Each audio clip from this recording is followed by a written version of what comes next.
everyone, and welcome back to my channel. This is Erica from Confessions of a Homeschooler, and today I'm going to be sharing our 2017-2018 8th grade homeschool curriculum choices with you.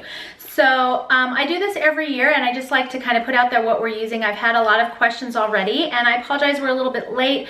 I just got done putting out my new homeschooling organization e-course, and so that kind of took a little bit of priority, but hopefully this is in time to help some of you out. So today, like I said, we're going to be talking about our 8th grade curriculum, and I'm just going to run down through everything. Just so you know, I do have reviews on pretty much everything I'm going to mention here today unless I otherwise say so. So if there's something you want to see more info on, you can definitely search my YouTube channel for a review for it. So let's just get started. So for Bible, we've been using this for a couple of years, and these are the interactive quiet times for teens. These are from Word of Life, and their website is www.wol.org. Sorry, I can never... too many W's. Anyways, these are basically just daily devotions. We're about halfway through this book from last year, I believe.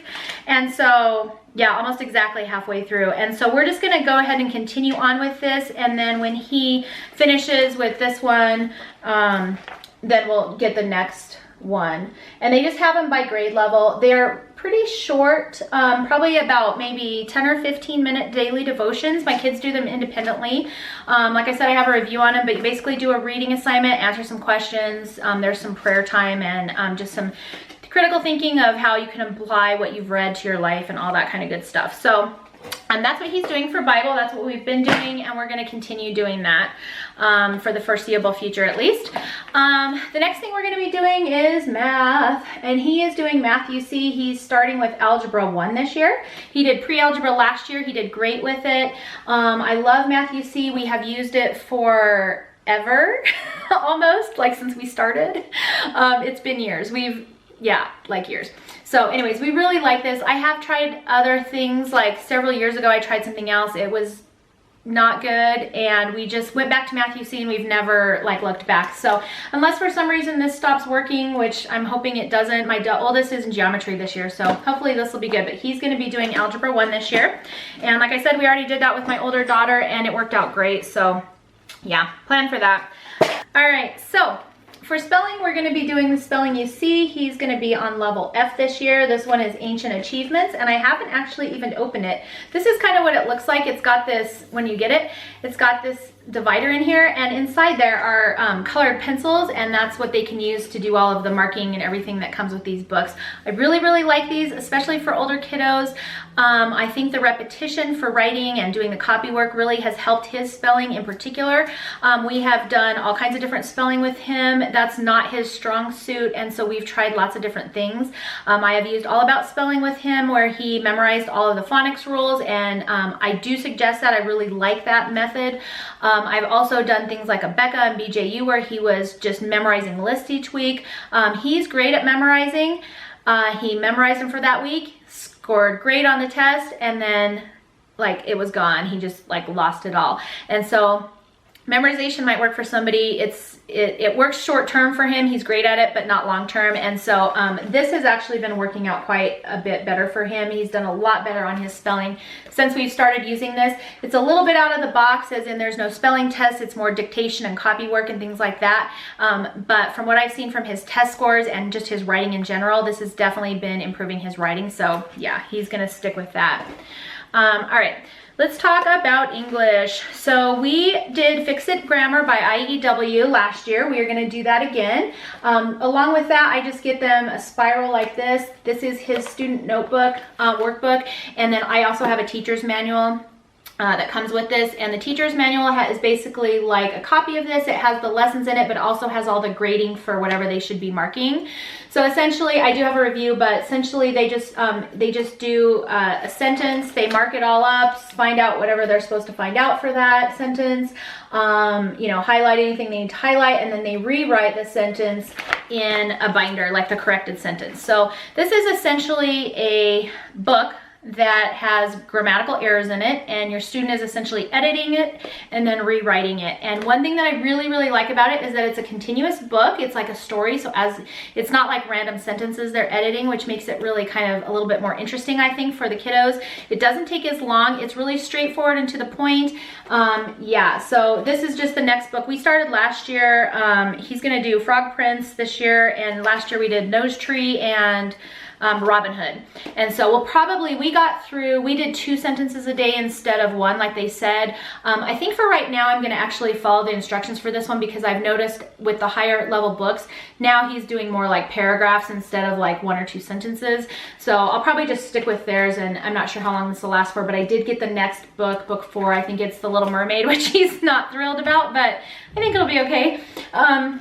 But anyways, just in case we get through this through the year, then he can just move right on to the next one. So that's what we're doing for English. No, I do not supplement for vocabulary. No, I do not supplement for anything else for English. I have found that it's quite sufficient.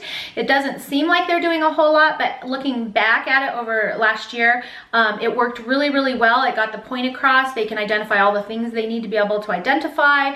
It's kind of handwriting too, because they're out, you know, like having to rewrite things, and I think they did fine with vocabulary as well on our standardized testing, and so I don't feel the need to supplement it at all. I have got that question before. Especially with vocabulary, they're doing 1 word a day for vocabulary, and they look it up and they write down the definition and all of that, and they're reading it and rewriting it quite frequently, and so it's just really stuck. So I haven't you know, felt the need to supplement at all with that program. Along with that, for writing, we have previously done the student writing intensives, and since we're finished with that now, I thought we would move on to the ancient history based writing lessons. This is the same one that my 6th grader is doing, so they're kind of going to be doing these together. We have not done this yet, so this is one that I don't have a review for. I will review it once we have had a chance to go through them. I've had a lot of people suggest them to me, and since I really, really enjoyed the student writing intensives, I think that this will also, I'm hoping it will be great, and it kind of is going to correlate with our history as well. So I'm hoping it just kind of like, you know, makes a nice, round, happy homeschooling package. So we'll see, and I will give you more information on how this works and all of that, but that is what he is going to be using this year. Okay, for history, like I mentioned, we got the ancient history based writing lessons. We're going to be doing a combination with my son and my other daughter, and they are going to be doing a combo of the story of the world reading, and then we're also going to be using these Homeschool in the Woods Project Passport. Project Passports. This is ancient Greece and ancient Egypt. And these are really cool. I do have a review for the Middle Ages. We've done that before on my website. We had so much fun. Hopefully that'll stop washing out. We had so much fun with these, but basically it's a CD or DVD kind of CD, and there's audio stuff on here. There's also the reading lessons are on here, the teacher's manuals on here, and then you can print out all the student materials as well. So these are really cool. They do take some prep work, so you can't just like sort of open it and be like, okay, what are we doing today? Because otherwise you'll be spending like 20 minutes trying to figure it out and print stuff, and yeah, your kids will be like gone. So I do need to get these prepped for the year, and I'm hoping to kind of organize them with this reading as well, so that it all kind of like hopefully flows together. These are meant to do, I think, I haven't looked at these particular ones. Most of their units were like you would do 1 a month. That to me is like way too much. We definitely aren't doing it 5 days a week. We're only going to probably be doing history 3, maybe 4 days a week. And so it just takes us longer to get through these, which is totally fine. They're pretty flexible. You can just go through the lessons at your own rate, really. And yeah, so I don't know, this is what we're gonna do. We'll see how it goes. I will give you guys an update as we get through the year. I have not reviewed this before either. If you have any comments, you're welcome to leave them below. I do like how it's written so far. The chapters are really interesting. They're more like reading a novel than like a textbook, and I really like that because it makes it a little bit more intriguing for my kiddos, and I think they remember that kind of information better as well. So I'm hoping that the combination of these two things will be make for a fun year. So we'll kind of see how it goes. I'll keep you posted and let you know. We're also going to be doing as a group, if you watched my other ones yet, you'll see we're doing this Atelier, I don't know how you say it, art. This is a DVD-based art program. We'll probably only do it once per week. So they watch the video, and then there's lessons in that teacher's manual. And they are actually also doing art at Options, which I'll mention in a second. So we'll see how much of that we get. It came free. We're allowed to check out things for free from our Options program, which makes it really nice to kind of test things out without having to purchase them. And that art program was one of them. So I just grabbed it and I figured we could kind of supplement it in if, you know, if we have time. We'll see how that goes. Okay, so for science, he is going to be continuing on with the rainbow science. This is a 2-year program, and we did year 1 last year. And then this is the teacher's manual, this is the student lab notebook, and then this is their reading text.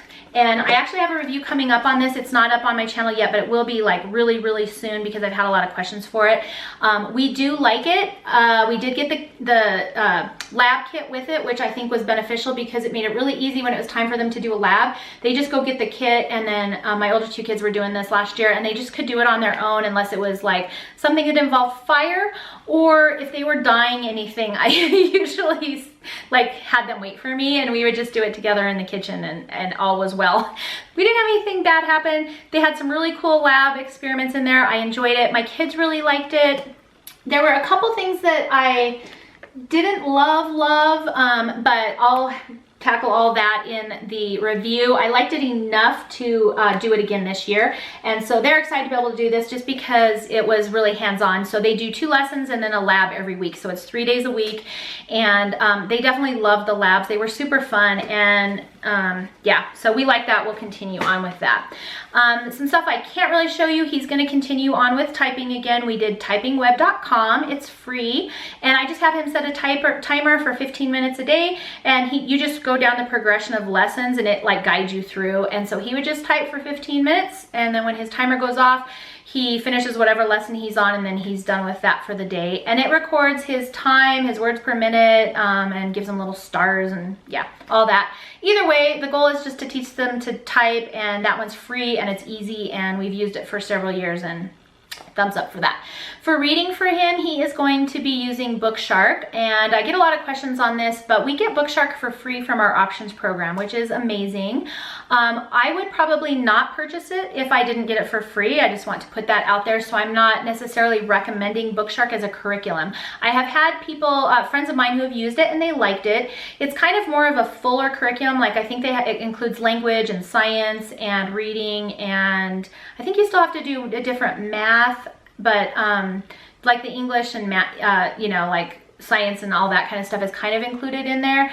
I haven't ever used that though. Mainly what I do is I just check out the bundle for the year. We got Bookshark 8 for this year, and I take all the books out of it and I stick them on our bookshelf, and then we use those as kind of like a home library basically. And they do have comprehension questions in the teacher's manual for Bookshark, and so if they're picking out a book for reading, I can easily go and get questions for it. So that kind of makes it like a no-brainer for me. It is a secular curriculum, and so I do check the book list before I just throw something on my shelf, just to make sure that the content in there is age appropriate for our kiddos, because you know, I just want to kind of, you know, just be careful in that arena, especially if it's not something that I've read before, which most of them are not. There's a couple. The 8th grade one, actually, I really like the book list. There's several in there that I've done literature units for, which you know, is kind of fun, and so I'm kind of excited to check it out and see you know, what he thinks about those. But anyway, so that's what he's doing for reading. And then we will also be doing our Options program this year. So for those of you who don't know, our Options program is put on by our local school district. It is once a week, and the kids all go there. There are teachers there. It is a like public school kind of funded thing, and so whatever they're doing there is like secular in nature. So far we haven't had any issues with that, which has been great. It's mostly pretty much all homeschool families, and a lot of the teachers are Christian, which is nice for us. It gives me a day off, and then they get to kind of go and do stuff with their friends. We have been mostly treating it as elective, so even if he does something in Options, we probably will still do it at home. It kind of depends on what it is. This year he has some cool classes though that we aren't doing. So he's got a computer class where he's going to be working on like programming and I think they program like some video games, and then they do some other programming, which should be kind of fun for him. He's also doing a 3D print class, which should be really interesting, and that's on the computer as well. And he learns how to program all that, you know, and get the 3D kind of graphic, I don't even know, going, but it sounded really fun and interesting. He's doing I think it's called Logic, like, or game theory, I can't remember, but it's like logical thinking skills. So they go through and they play things like Risk and chess and things like that, where they're having to do some like, you know, premeditated, like, you know, plotting of their moves and things like that. And so that sounds like it should be really fun. He's also doing PE there, which he loves. That's probably his favorite course. And then he's also doing an art class. I can't remember how many that is. I might be missing something, but I think that's the basics of it. Anyways, that's what he'll be taking at Options. That's only once a week, and it kind of just supplements whatever we're doing here at home. So I hope you enjoyed this video. Those are our top picks. If you want any information more detailed, click the more info link below, and I'll put a link to my blog post where I will have links to all the curriculum that you're using so that you can kind of see it in more detail and where to get it. And all of that. And if you have any questions, you're always welcome to email me or leave a comment below, and I'll do my best to get back to you for that. So those are our 8th grade homeschool picks for 2017-2018. I hope you enjoyed them and they gave you a little bit of inspiration. So thank you so much for watching, and I will see you next time.